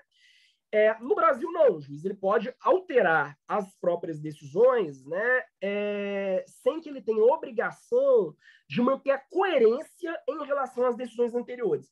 Jurisprudência, né, alguém perguntou o que é jurisprudência. Jurisprudência é isso. Jurisprudência é o conjunto de decisões que vão se acumulando e vão sendo tomadas pelos tribunais, né, ao longo dos anos, ao longo dos séculos, né? Então, por exemplo, existe uma jurisprudência do STF sobre o uso de maconha medicinal. Então, existem várias decisões reiteradas do STF sobre o uso de maconha medicinal. Isso é jurisprudência. Jurisprudência são aqueles precedentes, são aquelas decisões anteriores sobre o mesmo tema. Tranquilo? A melhor forma, né? A forma mais fácil de você ganhar um caso hoje, cá entre nós, é você, se for justiça comum, né? Um tribunal estadual, olhar as decisões anteriores do tribunal sobre aquele caso, pegar aquelas decisões de casos semelhantes aos seus, copiar e colar e dizer, olha, já existem. Às vezes é uma decisão, mas você coloca assim, existe uma ampla, uma farta jurisprudência. Às vezes é uma decisão, mas você põe, existe uma farta jurisprudência do Tribunal de Justiça do Rio de Janeiro tratando desse tema. Tá aqui a farta jurisprudência, você cita aquela decisão. O juiz ele é obrigado a decidir daquela mesma forma só porque o tribunal decidiu? Não. Mas caso seja um juiz que tem interesse em sei lá, tem interesse em ser promovido, né? Ou pelo menos, né, em não ter as suas decisões sistematicamente revisadas, ele tende a acatar. Tranquilo? A Luísa comentou, é um vínculo bem frágil, né? 786 casos, a realidade 1. Sim, mas a primeira coisa, geralmente a gente nem olha a legislação propriamente. A primeira coisa que você faz é realmente pesquisar no site do tribunal quais são as decisões anteriores do tribunal sobre o mesmo tema. Se você achar, sei lá, 2, 3, 4 decisões sobre aquele mesmo tema, né, recentes, né, ou similares, né, ao seu tema, que você consiga citar, maravilha. Você fala, olha, estou pedindo isso, 4 pessoas antes pediram e ganharam com base nessa decisão do tribunal. Que eu estou citando aqui e estou copiando aqui. Matou. Simplifica bastante o trabalho. O Lucas levantou a mão. Lucas. Oi, professor. Anteriormente, a pergunta que eu ia fazer, nós temos aula agora, às 15 horas, e o professor já está verdade, não, você tem razão. Já ultrapassei o meu tempo. Na semana que vem, gente, eu vou dar continuidade a isso, só explicando um pouco sobre os ramos do direito, antes de entrar propriamente no que é a filosofia do direito, porque essa aula acabou rendendo bastante questão e tal, mas semana que vem eu vou falar um pouco sobre direito público e direito privado e um pouco dos principais ramos, né, de cada um desses campos. Pode ser?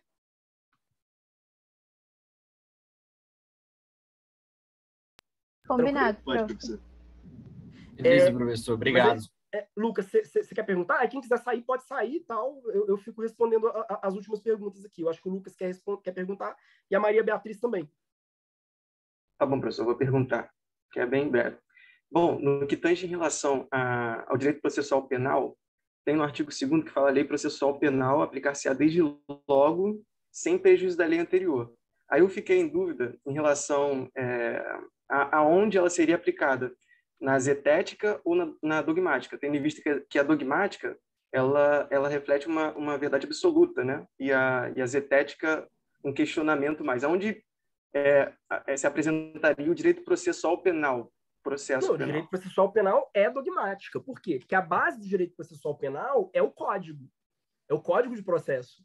Ainda que o código de processo ele abra margem, né, para discricionariedade, né, da pessoa que está decidindo, mas ele continua sendo um código.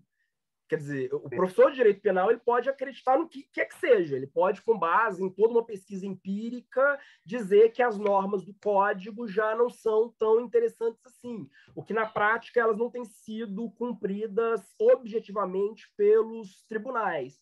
Mas a base de referência dele, necessariamente, é o código.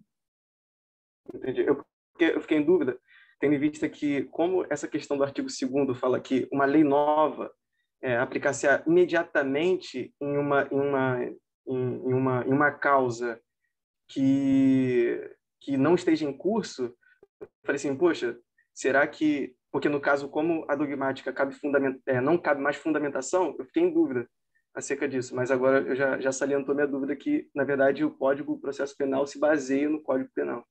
Exatamente. O processo penal é calcado no Código Penal, né? Eu posso trazer exemplos para além disso, eu posso trazer paralelos, eu posso trazer casos empíricos, mas o meu marco de referência é sempre o código. Quer dizer, olha, isso aqui que está no código. Independente das pessoas empiricamente, sociologicamente observarem isso ou não, enfim, mas a minha base é o que está no código. Tá. Entendi. Obrigado, professor. Tranquilo. Sim. Professor, diga. Só uma coisinha. Quando você falou do common law e do civil law, eles não têm uma diferença quando se trata da jurisprudência? Sim. Você pode falar rapidinho, por favor? Mas a diferença, a principal diferença, no fundo, é porque no common law, a jurisprudência, ou seja, os precedentes judiciais, eles são vinculantes. Então, por exemplo, você vai ter decisões nos Estados Unidos, por exemplo, que elas são tomadas com base em decisões anteriores do século XVII, do século XVIII. O juiz vai dizer, olha, com base no caso Melbourne versus Madison de 1791, os tribunais têm decidido com base nisso. Então, você tem uma força vinculante das decisões que foram tomadas anteriormente. E, por outro lado, né, por causa disso, inclusive, né, o espaço da legislação é pequeno. Se vocês observarem, né, ainda que exista, né, o state law, né, os textos de códigos, né, os textos legislativos nos Estados Unidos, mas eles ocupam um espaço muito menor no direito norte-americano ou no direito inglês do que ocupa no Brasil. Há muito mais, sei lá, direito do consumidor. Eu quero aprender direito do consumidor no Brasil. Antes de mais nada, eu vou abrir o Código do Consumidor. Eu quero aprender direito do consumidor nos Estados Unidos, eu vou analisar quais são as jurisprudências que os tribunais norte-americanos, né, ao longo dos anos tomaram sobre relação de consumo. Por quê? Porque eu sei que essas normas elas são vinculantes. Você percebe? Entendi, professor. Obrigada, viu? É claro que no Brasil, e até por essa questão, né, hoje a gente tem mais acesso às decisões tomadas pelos tribunais. É só você entrar na internet, você lê as decisões de todos os tribunais. Né? Por causa disso, os juízes eles têm utilizado cada vez mais de decisões anteriores até como fonte de inspiração. E da mesma forma, como a gente estava discutindo, né, pelo fato de que o legislador para não se desgastar politicamente, frequentemente deixa de criar novas leis, os juízes acabam assumindo esse espaço também. Então, isso aproxima o direito brasileiro do direito de common law. Mas nenhum juiz no Brasil, diferentemente de um juiz nos Estados Unidos, por exemplo, está preso às decisões anteriores. Ele não está vinculado à jurisprudência. Tranquilo, gente? Bom, é isso. Eu já peço desculpas. Por favor, peçam em meu nome desculpas para o professor da sua próxima aula. Me perdi totalmente aqui. E na semana que vem a gente encerra, né, esse debate aqui e começa a discutir sobre o que é filosofia mesmo. Se tiverem dúvidas, enfim, sobre essa aula, ou sobre a aula anterior, podem trazer também para a próxima aula e a gente vai conversando. É isso, gente. Obrigado. Tchauzinho. Tchau, Murilo.